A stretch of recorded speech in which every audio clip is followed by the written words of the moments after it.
看啊，你看真好，哎，沙沙的，沙沙的，咸蛋黄，土豆球。我看这摆了几个土豆，哎，这土豆可好，红的，咱其实做一个土豆球吧，不能浪费啊。哎，大爷，你看，哦，都开花了啊，蒸了1个半小时，哎，土豆香味出来喽。大的多蒸会儿，对，小的少蒸会儿。对，如果说我们网友要着急想快，我们切成片儿，它更快，哎，是吧？它有个20分钟就齐了。对，行了，拿出来，哎，有点烫，对。这直接开了花大爷，您看看，你看特别上。哎，您看这土豆，哎，这个内蒙的土豆，这内蒙的土豆有名，对，沙绵糯香，看见没有？啊，看见没有？哎呦，哎，你看，哎，这沙绵迅速就散了啊！嚯，本来我用这个土豆想做一什么知道吗？西餐的土豆泥，用奶油做，很简单啊，是吧？啊，但是今天呢，魏刚强非得让我做一球，哎，师傅做球吧，做球吧。师傅现在拧破徒弟了，哎，下手，下手，赶紧动手。这个我先来一块，您先来一块尝尝，这土豆太好吃了。刚我吃啊，绵软，特别香，沙沙的，而且呢，它是糯香。这世界的土豆谁家最好啊？瑞典，它有一小土豆啊。我们曾经到那儿旅游啊，吃个西餐吧，上了2大骨子黄油焗土豆。那个导游说啊，大爷这个体型啊，顶多吃5个哦，就跟乒乓球那么大啊。我说5个土豆能吃饱了啊。啊。说这个土豆啊，您那个在半小时以后才能喝水，不然的话这土豆很厉害。我说啊，这土豆肯定吃不饱，我吃了5个。好，等到回屋喝完茶以后啊，您猜怎么着？啊，撑不撑我？得了，我包错去吧。有点呗，这活都是烫手的活啊。下一步啊，该烫豆面了。为了定型，来，我来浇开水是吧？2两开水烫一下。豆面是130克，加上土豆。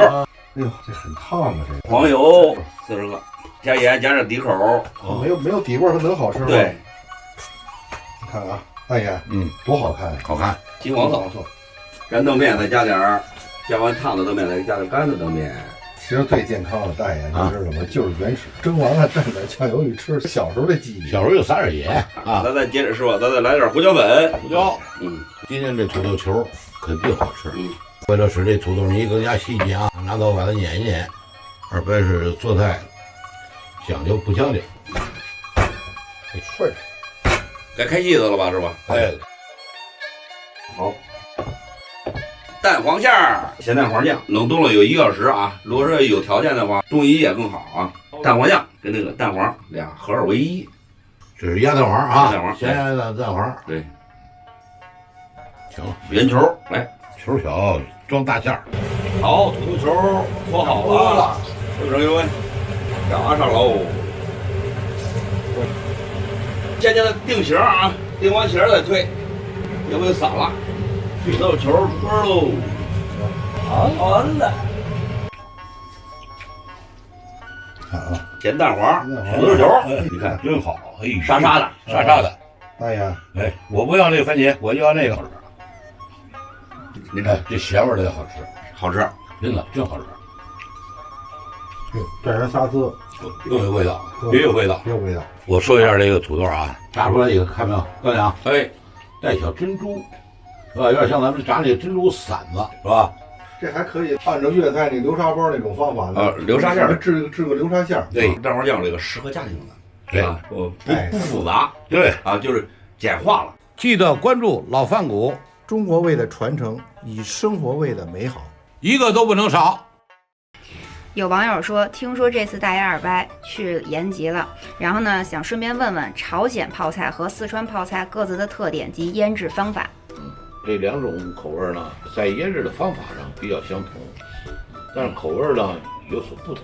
当我们2国进行交流的时候，我们也曾经让他给我们做过朝鲜泡。我们山东寿光地区专门为朝鲜和韩国种的大白菜，那一颗白菜能达到15斤，含水量也高，很脆。用生菜经过外边的清洗摘，有的是一开2瓣，有的还开成条，但是它是整颗的，先撒盐。有的呢，搁辣椒糊把它拌起来，杀完水以后放这个辣椒面，一层一层摆在缸里，还放白酒。对，为了增加一些口味儿，还有的放点梨，放点苹果，为了好看我们北京那心儿尾萝卜，为了发酵的更加充分，切点鱼丝，码在这个缸的浮面上，里边还要放韭菜，压上一个大石头。第二天呢还要倒一下缸，倒这么2、3次，大约在10天到12天，发酵好了，这个派菜就发酵好了。大爷说的详细吗？详细。为什么呀？你知道吗？您说。大爷是泡菜协会的副会长。真的？真的。朝鲜泡菜呢，口味呢有什么特点呢？辣、脆、咸、酸。我跟二伯去延边啊，我们品尝的这个泡菜呢，基本上以咸为主。酸味儿不大，辣味儿也不是很重。我参加了一个韩国泡菜的一个推介会，什么都没有，必须有泡菜。用泡菜炒五花肉啊，烤五花肉，烤泡菜啊，让带着泡菜卷着吃。还有炒年糕嘛？用这泡菜煮年糕，加上什么知道吗？芝士。不是，加上那方便面啊，多好吃！做汤啊，部队火锅。韩国的泡菜呢，跟朝鲜的泡菜有相同之处，口味呢。以咸酸，但是它不放那个生鱼啊，给它放小鱼干儿，也是取于发酵的一种方法。总的讲，这是南北差异。北朝鲜呢，基本上泡菜是不离饭桌了。韩国呢，把这个泡菜当家庭就餐的必需品。剩下来呢，我再说说四川泡菜。应该说无所不可泡，都可以泡。像我们的豇豆啊，莴笋啊，黄瓜呀、萝卜呀，所有的东西都可以泡。四川泡菜也很讲究，都是井水啊、纯净水啊，还有它自贡的盐。实际上泡菜和我们北京这个地区啊，就跟我们腌菜呢，基本相同，只不过盐的控制啊是很重要。在制这个汤的时候，就要用熟水，放上花椒。花椒是防腐的，放上干辣椒，提高它的辣味儿，还有姜，还有蒜，然后还要有白酒，里边还要放一些红糖，这几样原料起什么作用？比如我们这个腌这泡菜稍微起了点白膜，倒上点白酒，加点红糖，第二天这白膜就消失了，有防腐的作用。这最关键点是它要把所有的菜，一定要把这个水分。要控干，然后砂盐，10斤菜吧，在6两到7两盐，砂盐占一部分。砂完盐以后，装到一个特定的一个泡菜坛子里头，大家看到上面扣一碗，外边有个沿儿，是吧？装到里边以后，把熬好的泡菜水晾凉了以后放在里边，头2天要倒盘，然后呢，把这个碗扣在这个坛子上，四周浇上水，放在阴凉地儿，经过10天到15天的发酵。这个泡菜就可以吃了啊，有辣味儿，有麻味儿，酸、咸、脆、爽。